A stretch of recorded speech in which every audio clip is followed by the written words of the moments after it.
Welcome gamers, Critical Blindside here, doing something new on this channel. We're going to start doing some reviews, and it's kind of what I've always wanted to do. I was going to do some Let's Plays and that kind of thing, but I want to try my hand at reviewing. I enjoy doing it, and I enjoy hearing other people review games, so we're going to start. I'm going to start with a game that I'm extremely familiar with. I've spent maybe 200 hours on this game, which for a married professional working dude who has a son, that's a lot of time. That is a shitload of time. So I started in the closed alpha, played at the tail end of that, and then I played most of my time is going to be in the open beta. That was my Path of Exile heydays, and then once it was released on Steam, and they started tracking my hours, I've accrued maybe 100 or 115. Obviously, I played a lot before that, but now that this expansion has come out, the Sacrifice of the Vaal, it's definitely kind of kindled a little bit of my Path of Exile love. If you haven't ever heard of Path of Exile, it is a free-to-play game from a developer called Grinding Gear Games. Wonderful developer. I believe this is their only title. They are just amazing. They one of the best developers I've ever had a privilege of playing a game for. So Path of Exile is their baby. It is definitely worth the hype and the praise it's received.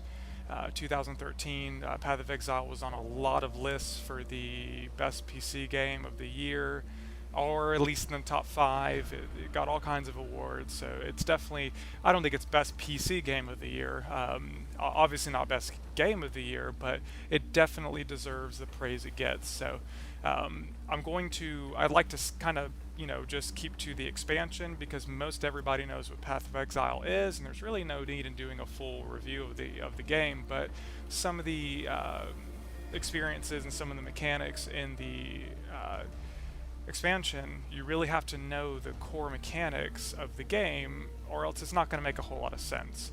So I'm not going to breeze over the core mechanics. However, I'm not going to tell you how to do the best or whatever it is. I'm just going to tell you how they work and tell you why they're interesting. So let's get logged in here. At the beginning of the screen, you are greeted with the character selection screen. If you haven't created a character, you won't have much of this. Here you can see some of the leagues that they've introduced in the year or two that I've been playing. These leagues are resets. They're hard resets, so they reset all your stash, everything resets. So you don't have any inventory, you don't have really anything. It's like you just started the game out, but you have your previous experience. So previous experience of playing the game, not previous character experience. You have to start over. So let's go into the actual selection. So we'll go to create, which I'm not creating one, I'm playing one that I've already created. But here you see kind of the standard ARPG tropish characters here, which I'm not going to go through them all, but the thing to note about the characters, and I'll get more into this a little bit later, but the thing to note is that the only thing that really separates the characters is what skills they get, not skills, but what dexterity, intelligence, or strength they start out with, and where they start out with in the passive tree. So I'll get into the passive tree later. Certain builds, certain passive tree skill builds are more efficient if you play a certain character, and obviously like a witch is going to be more suited towards a mana type build, just because she works so well with mana. But it's completely feasible to have a marauder be a glass cannon mage caster. I've seen it before. It's hilarious. It's awesome. Another awesome build to do is a Templar bow character, just because he is so good with the elementals, and he gets so much off of the elemental damage that it's nice to kind of combo that with the bow. But anyway, we're going to get into the character I've already played here. This character, it's nothing special. I've only put maybe 45 minutes to an hour's worth into it. Eventually it'll be a Searing Bond Templar, or Searing Bond Fire Blast Templar. But for now, he's just, something I'm playing with to try to get his skills up. So let's get into the inventory screen here, where I'll kind of show how the skill system works and how the items work. So you have your typical stats on your items. Yellow is not the best. The orange are the best. Those are the unique items, and they have sort of game-changing stats to them. Yellows are the most, not the most coveted, but they're the kind of things you want to pick up, and the kind of things you'll probably end up using. So let's see. I don't really have much in the way of inventory right now on this guy. All my gear sucks. You can see all my links suck, all my sockets suck. It's just stuff that I've found. So one other thing to note is that you don't have to carry a shitload of flasks, so you can just have them popped in your inventory here, and they refill as you kill people. So it's kind of interesting. So here is a example of a skill gem. You have it levels. You can see a leveling bar there at the bottom. This one's about to level. They all go up to about level 20. You can see the mana costs. What it does at the top there where it says cold attack and melee, those are things that it does. So there's not going to be any kind of confusion about whether or not a casting skill is a projectile or whatever it is. And that's really, those stats really, or those selectors really help whenever you're trying to select a support gem, which I'll get into in just a second here. So you have to equip this in order to use it. So if it's sitting here, it's not doing anything. So in order to equip it, you have to put it into a socket of the same color. And then you're able to use the skill, which I have down here. So obviously you can see I have some skills selected. Sweep one, and then Infernal Blow. And you can see this axe is a little unique. It has a link between these two sockets. If I were to put a support gem, and a support gem is going to be things that buff or things that kind of enhance a particular skill. So this one isn't doing anything. It's just two skills that I have linked together, which doesn't do anything. But if I were to have sweep, and then let's say I know off the top of my head a red skill gem is increased physical damage, then my sweep would get a little boost in damage. So you have things that are increased radius. You have faster blows, which your character attacks quicker. You have pretty much any kind of skill gem that you can think of can be buffed by pretty much any support gem you can think of. Items can have up to 6 sockets, and all the sockets can be linked. So you have a 6-link item, and if you have one skill gem with 5 support items in it, it completely changes the way that skill works. So one, for instance, just to show you how dynamic this game could be, let's say I had a skill gem called Heavy Strike, which Heavy Strike is a very common gem for a physical DPS melee build, and Heavy Strike is a very hard-hitting single character skill. There is a support gem called Splash Damage or something, Melee Splash or something like that. But what it does is it takes that hard-hitting skill, it knocks a little bit of the hit points off of it, so you don't do as much damage, but it hits within 10-15% around you. So it turns that hard-hitting skill into an AoE skill, and then you could do increased radius. You can get hit points that it took off. You can get that back by adding another physical DPS support gem to it. And you can kind of go wild with this stuff, and I think that's why Path of Exile is so popular. It's because you can literally do really anything that you want to do. If you want just an AoE glass cannon that you just walk into a crowd, hit a button, and everything dies, you could do it. You're going to sacrifice a little bit of survivability, that kind of thing, but it's feasible. If you want a tank character, which tanks aren't very popular, you're not going to find too many builds with a tank focus in mind, but you can do it. You can have a 4,000 HP character in here with full amount of armor, that kind of thing, and just walk up, take a while to kill the enemies, and never die. It's definitely feasible. So one of the expansion gems that they've added, and this is a section or a whole class of gems, is Corrupted. So these have a unique mechanic, which I have a Corrupted gem already put into my to put into my sockets here, and what it does is, what this particular one does is, a spectral throw is just going to take this axe, and a regular spectral throw would just throw the axe. It would create a copy of the axe and throw it, and it comes back like a boomerang. So it does damage to and from. This Vaal spectral throw, and I'll show you what it does, you have to kill people to get to use the skill. But whenever you actually use the skill, it's very devastating. It throws in like this arcing spiral, and it hits almost everything on the screen. So these can be extremely powerful, but you can't use them all the time. They're going to be situational because you have to kill stuff in order to use it. So just one more layer of complexity that Grinding Gear Games throws into this Path of Exile game, which makes it so extremely interesting. So let's get into the one thing that really turns a lot of the new players off and really intimidates some of the players who are interested in this game, and that is the passive tree. One thing to note, this is not a skill tree. You get your skills from your gems. This is just passives. Buffs, debuffs, whatever it may be is going to be here. So let's get into that. So this Templar starts in this area. The Templar is the only person who starts here, and Marauder is going to be down here. You have your Duelist, Ranger, Shadow, Witch, and then your Scion, which is a pure hybrid, starts in the middle. So the thing to note is that once you get up to like level 60, 65, 70, your tree is going to go pretty much everywhere. So you're going to end up, in somebody else's tree for sure.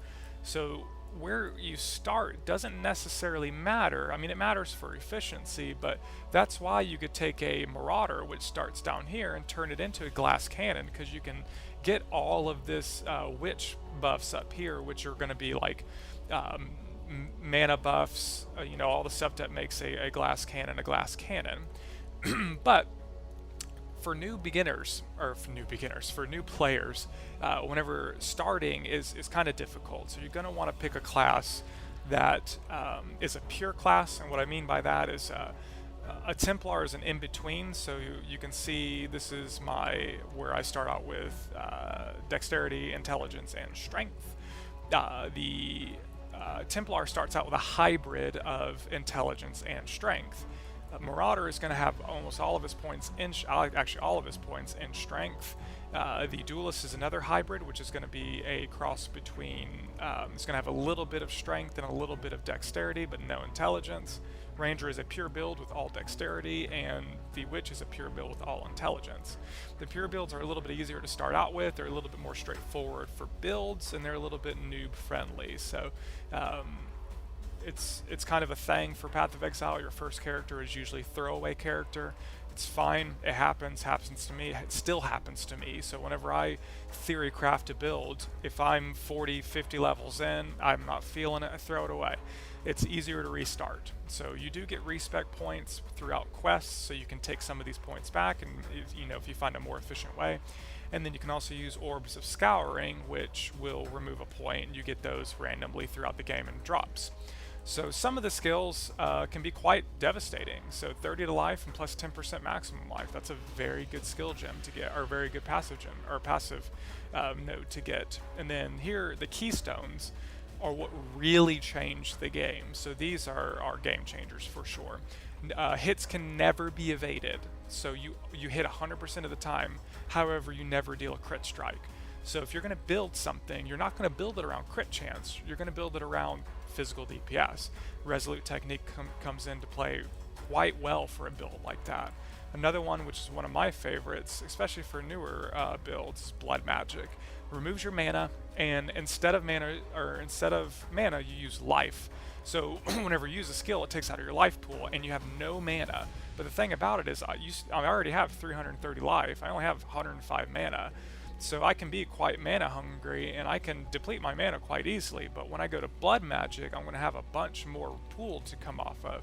But if I'm just spamming abilities, especially high cost abilities, it can take away from my health pool quite a bit. So anyway, it's not worth it to get into the intricacies of this passive tree. Do not let it alter you. It's easy. Just follow a build, go on the internet, follow a build, and you'll be right as rain, trust me. And don't get frustrated if your first character doesn't work out, or your second.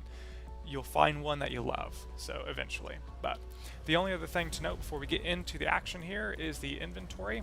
Kind of typical here. I think you start out with 4 tabs, which is more than enough for new players. You can add more tabs by purchasing.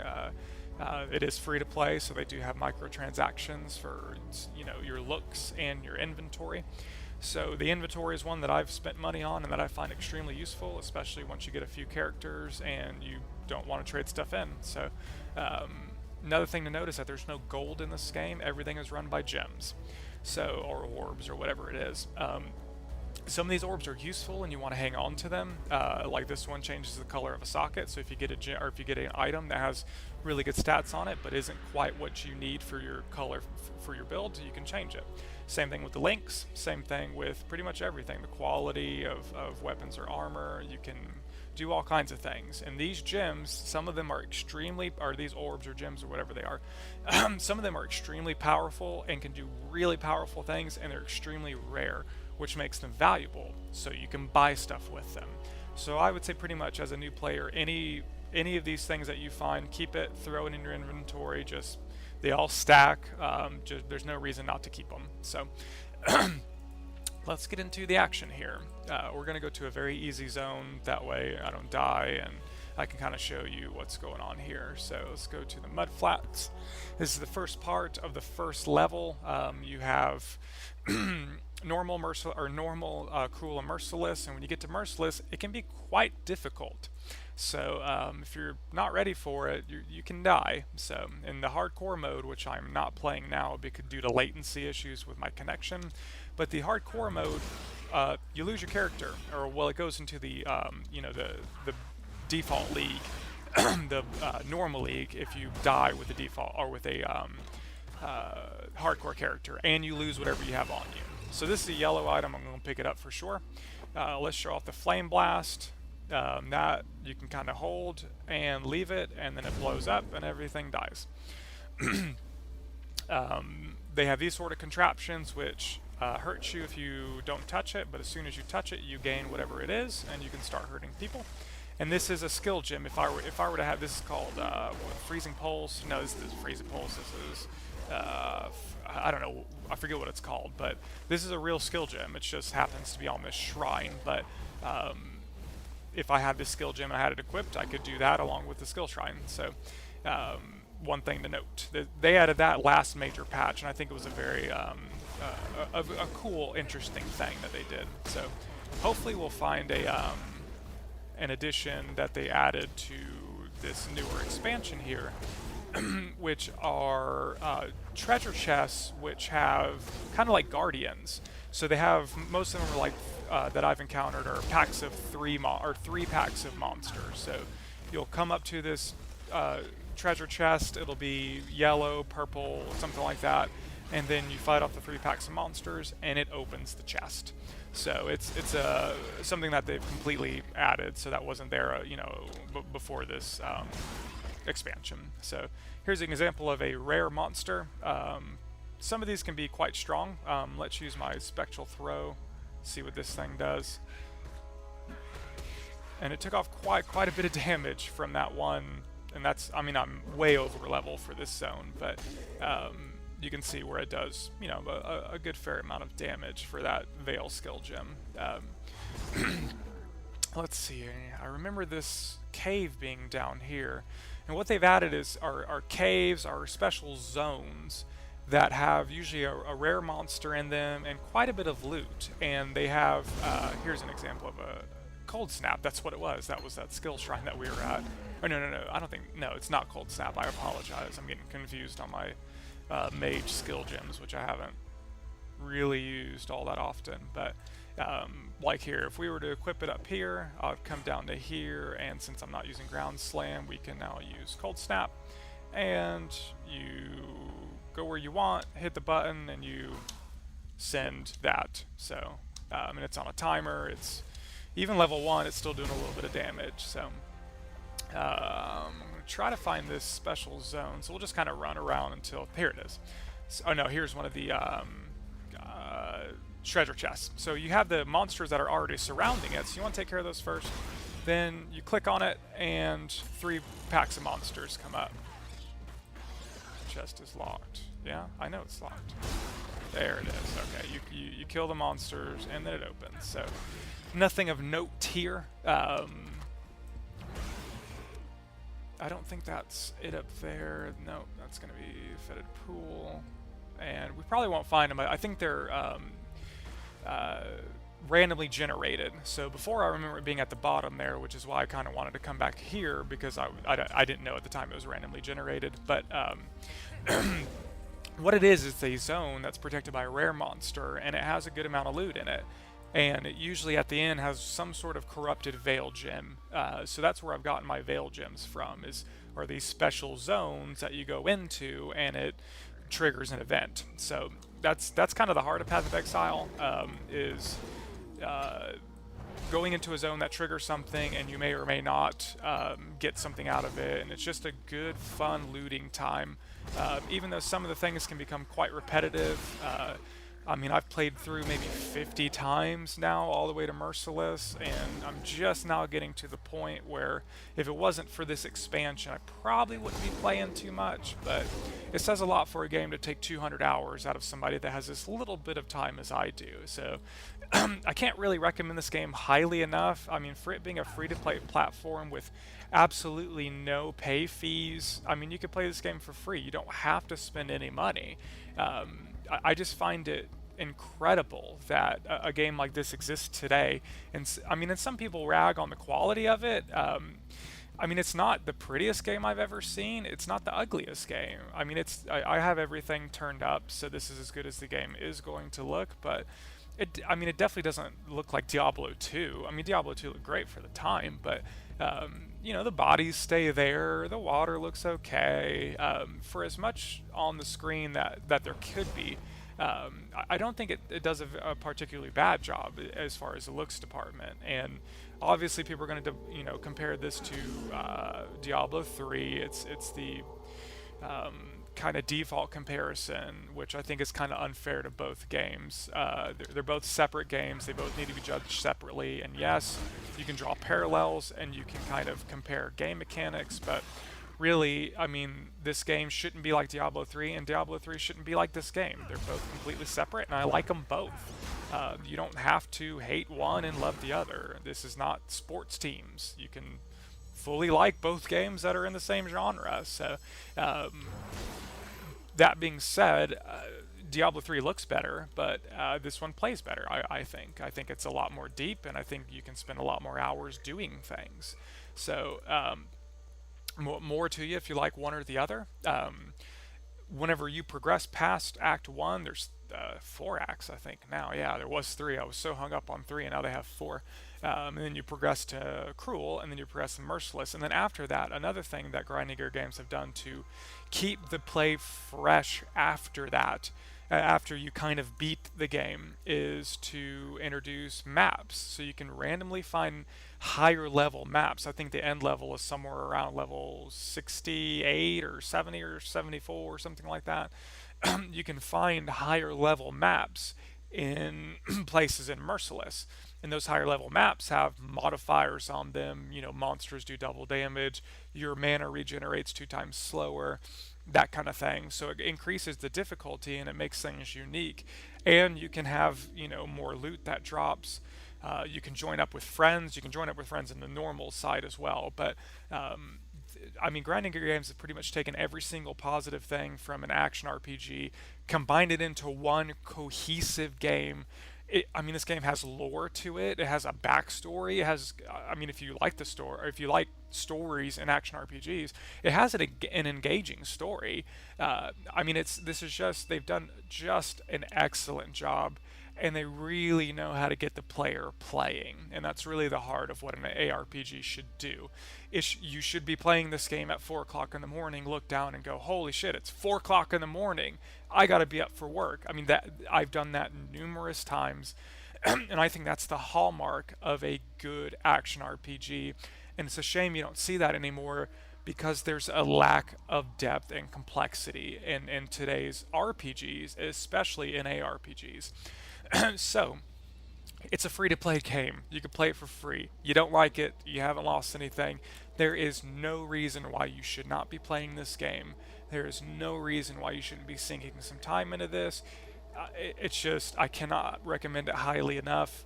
I'm going to go ahead and put the really good games that I review, I'm going to put a little Steam gem to it. It's kind of, if you know, like the Angry Joe show, he puts his badass seal of approval. I'm putting my gem on this one. This is definitely a Steam gem. you should check it out and support games like this. We as consumers should be sending messages to developers and the gaming community as a whole that we want to see games like this. You can tell the developers are passionate about this. You can tell they love this game. You can tell they care about the end player. We're not just a figurehead to them. They know that we make their jobs, and they've just done a wonderful job catering to us. And really, I can't say enough positive things about this game. So pick it up, download it, try it. It's great. So Blind Side Out, I hope you've enjoyed this review. There will be more coming, maybe more on some games that are kind of a little bit lesser known that get slipped through the cracks a little bit.